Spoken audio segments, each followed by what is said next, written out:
Friends ఇక్కడ రావి చెట్టుకి విఘ్నేశ్వర స్వామి వెలిసాడు. మీకు అందరు చూపిద్దామని తీసుకొస్తున్నా, చూడండి.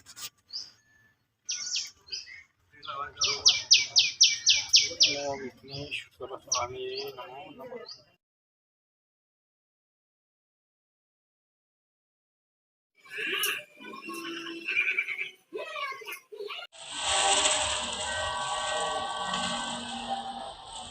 వీడియో అందరు చూడండి. వీడియో బాగా వచ్చింది. వీడియో లాస్ట్ వరకు చూడి ఎలా అనిపించిందో కూడా కామెంట్ చేయండి. ఆ స్వామివారి సందేశాలు అంటే ఏంటి, గురుదేవులు ఏ విధంగా చేసుకోవాలనేది ప్రతి ఒక్క విధానం గురించి క్లారిటీ ఇస్తారు. అది క్లారిటీ వినండి.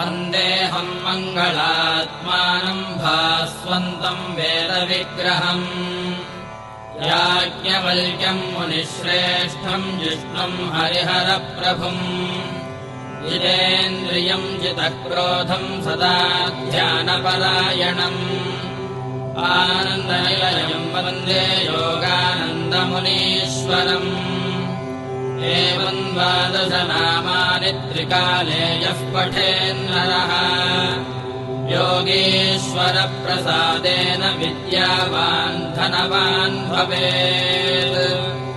ॐ श्री याज्ञवल्क्यगुरुभ्यो नमः। कण्वकात्यायनादिमहर्षिभ्यो नमः।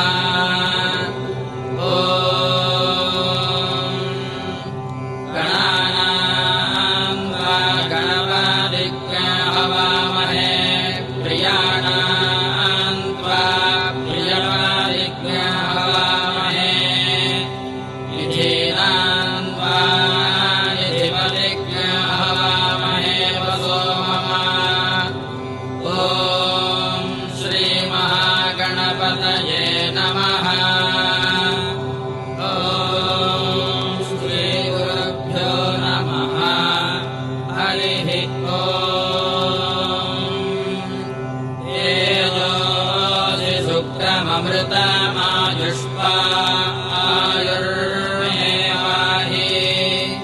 देवस्य त्वा सवितुः प्रसवेश्विनो बाहुभ्याम् पूष्णो हस्ताभ्यामाददे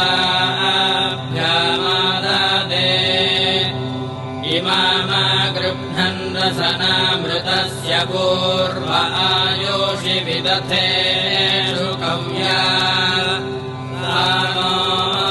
अस्मिन् सुत आबभूव ऋतस्य सामन्सरमारपन्ति अभिधासि भुवनमसि यन्तासि धर्ता सत्त्वमग्निं वैश्वानरज्ञसप्राथसङ्गच्छ स्वाहा कृतस्वगात्वा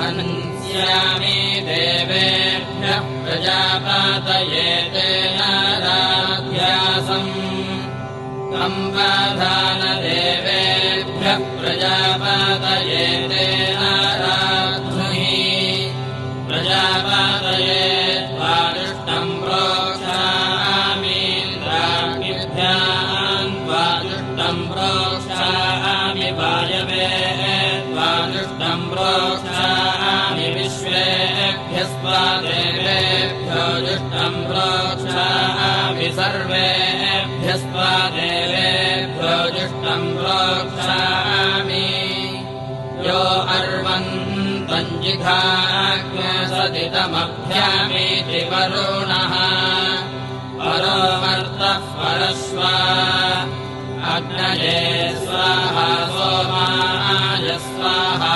वामोदाय स्वाहा पवित्रे स्वाहा वायवे स्वाहा विष्णवे स्वाहा इन्द्राय स्वाहा बृहस्पतये स्वाहा